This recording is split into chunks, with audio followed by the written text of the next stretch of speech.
بسم اللہ الرحمن الرحیم۔ شروع اللہ کا نام لے کر جو بڑا مہربان نہایت رحم والا ہے۔ اے پیغمبر صلی اللہ علیہ وآلہ وسلم، لوگوں سے کہہ دو کہ میرے پاس وحی آئی ہے کہ جنوں کی ایک جماعت نے اس کتاب کو سنا تو کہنے لگے کہ ہم نے ایک عجیب قرآن سنا جو بھلائی کا رستہ بتاتا ہے، سو ہم اس پر ایمان لے آئے، اور ہم اپنے پروردگار کے ساتھ کسی کو شریک نہیں بنائیں گے، اور یہ کہ ہمارے پروردگار کی شان بہت بلند ہے، وہ نہ بیوی رکھتا ہے نہ اولاد، اور یہ کہ ہم میں سے کوئی بے وقوف اللہ کے بارے میں جھوٹ گھڑتا ہے، اور ہمارا یہ خیال تھا کہ انسان اور جن اللہ کی نسبت جھوٹ نہیں بولیں گے، اور یہ کہ بعض بنی آدم بعض جنات کی پناہ لیا کرتے تھے تو اس سے ان کی سرکشی اور بڑھ گئی تھی، اور یہ کہ ان کا بھی یہی اعتقاد تھا جس طرح تمہارا تھا کہ اللہ کسی کو نہیں زندہ کرے گا، اور یہ کہ ہم نے آسمان کو ٹٹولا تو اس کو مضبوط چوکیداروں اور انگاروں سے بھرا ہوا پایا،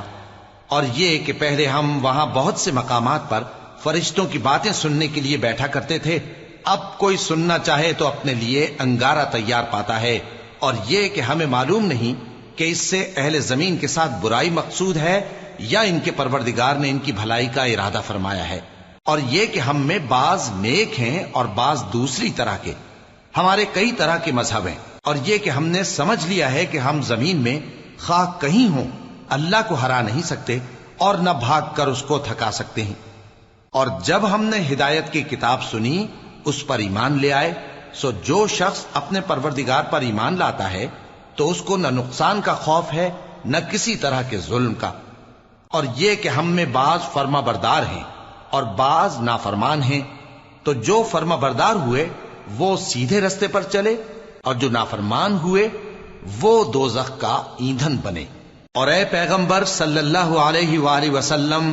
یہ بھی ان سے کہہ دو کہ اگر یہ لوگ سیدھے رستے پر رہتے تو ہم ان کے پینے کو بہت سا پانی دیتے تاکہ اس سے ان کی آزمائش کریں، اور جو شخص اپنے پروردگار کی یاد سے منہ پھیرے گا وہ اس کو سخت عذاب میں داخل کرے گا، اور یہ کہ مسجدیں خاص اللہ کی ہیں تو اللہ کے ساتھ کسی اور کی عبادت نہ کرو، اور جب اللہ کے بندے یعنی یہ پیغمبر صلی اللہ علیہ وآلہ وسلم اس کی عبادت کو کھڑے ہوئے تو کافر ان کے گرد ہجوم کر لینے کو تھے۔ اے نبی صلی اللہ علیہ وآلہ وسلم، کہہ دو کہ میں تو اپنے پروردگار ہی کی عبادت کرتا ہوں اور کسی کو اس کا شریک نہیں بناتا، یہ بھی کہہ دو کہ میں تمہارے لیے نہ کسی نقصان کا اور نہ نفع کا کچھ اختیار رکھتا ہوں، یہ بھی کہہ دو کہ اللہ کے عذاب سے مجھے کوئی پناہ نہیں دے سکتا اور میں اس کے سوا کوئی جائے پناہ نہیں پاؤں گا، ہاں اللہ کی طرف سے احکام کا اور اس کے پیغاموں کا پہنچا دینا ہی میرے ذمہ ہے، اور جو شخص اللہ اور اس کے پیغمبر کی نافرمانی کرے گا تو ایسوں کے لیے جہنم کی آگ ہے، وہ ہمیشہ ہمیشہ اس میں رہیں گے، یہاں تک کہ جب یہ لوگ وہ دن دیکھ لیں گے جس کا ان سے وعدہ کیا جاتا ہے، تب ان کو معلوم ہو جائے گا کہ مددگار کس کے کمزور ہیں اور شمار کن کا تھوڑا ہے۔ کہہ دو کہ جس دن کا تم سے وعدہ کیا جاتا ہے میں نہیں جانتا کہ وہ عنقریب آنے والا ہے یا میرے پروردگار نے اس کی مدت دراز کر دی ہے،